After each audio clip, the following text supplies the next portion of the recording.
আসসালামু আলাইকুম প্রিয় দর্শক, স্বাগত জানাচ্ছি বিডি চ্যানেল 4 রাতের সংবাদে। পুরো সংবাদ জুড়ে আপনাদের সাথে আছি আমি মাহফুজা পলক।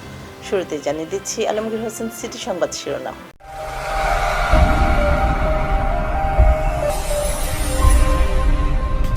কিশোরগঞ্জ পৌরসভার 2024-25 অর্থ বছরের বাজেট ঘোষণা। হোসেনপুরে বিনা নোটিশে 200 পোল্ট্রি খামার বন্ধ, বিপাকে খামারি ও শ্রমিক। কুলিয়ারচরে উপজেলা পরিষদ ও মহিলা ভাইস চেয়ারম্যান এর বিদায় সংবর্ধনা অনুষ্ঠিত। তুরস্কের রেস্টুরেন্টে ভয়াবহ বিস্ফোরণে 5 জনের মৃত্যু। বিশ্বকাপ জয়ী ভারতকে ফিফা প্রেসিডেন্টের শুভেচ্ছা। শুনছিলেন আলমগীর হোসেন সিটি সংবাদ শিরোনাম, এবার বিস্তারিত। কিশোরগঞ্জ পৌরসভার 2024-25 অর্থ বছরের বাজেট ঘোষণা করা হয়েছে। সোমবার 1 জুলাই কিশোরগঞ্জ পৌরসভার সভাকক্ষে মেয়র মাহমুদ পারভেজ 111,26,16,203 টাকার বাজেট ঘোষণা করেন। এবারের বাজেটে ব্যয় ধরা হয়েছে 109,43,60,658 টাকা। উদ্বৃত্ত রাখা হয়েছে 1,82,55,544 টাকা। এই সময় উপস্থিত ছিলেন পৌর নির্বাহী কর্মকর্তা হাসান জাকির, নির্বাহী প্রকৌশলী মোহাম্মদ রফিকুল ইসলাম, হিসাবরক্ষণ কর্মকর্তা জাকির হোসেন, পৌরসভার কাউন্সিলরগণ, বিভিন্ন অনলাইন, প্রিন্ট ও ইলেকট্রনিক্স মিডিয়ার সাংবাদিকবৃন্দ।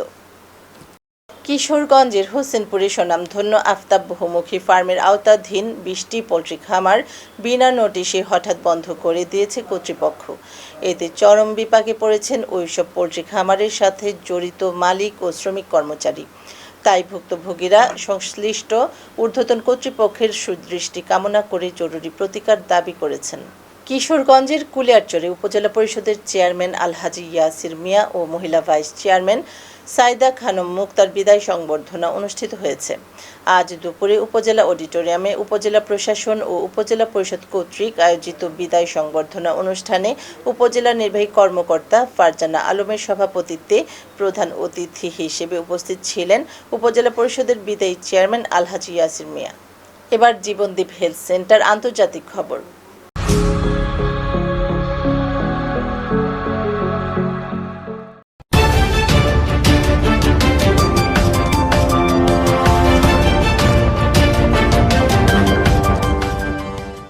তুরস্কের পশ্চিমাঞ্চলের ইজমির শহরের একটি রেস্টুরেন্টে গ্যাস সিলিন্ডার বিস্ফোরণে অন্তত 5 জনের মৃত্যু হয়েছে, আর এই দুর্ঘটনায় আহত হয়েছেন কমপক্ষে 63 জন। এবার ঘরোয়া ডিজিটাল প্রিন্টার্স খেলার খবর।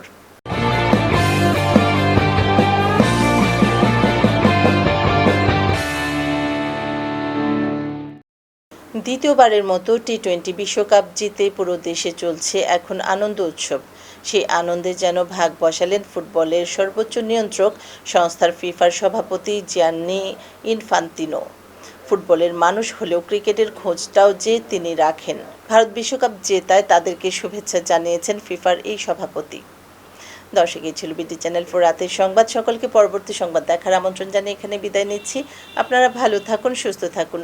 নিত্য নতুন খবর পেতে বিডি চ্যানেল 4 এর ফেসবুক পেজ ও ইউটিউব চ্যানেলের সঙ্গে থাকুন। শুভরাত্রি, আল্লাহ হাফেজ।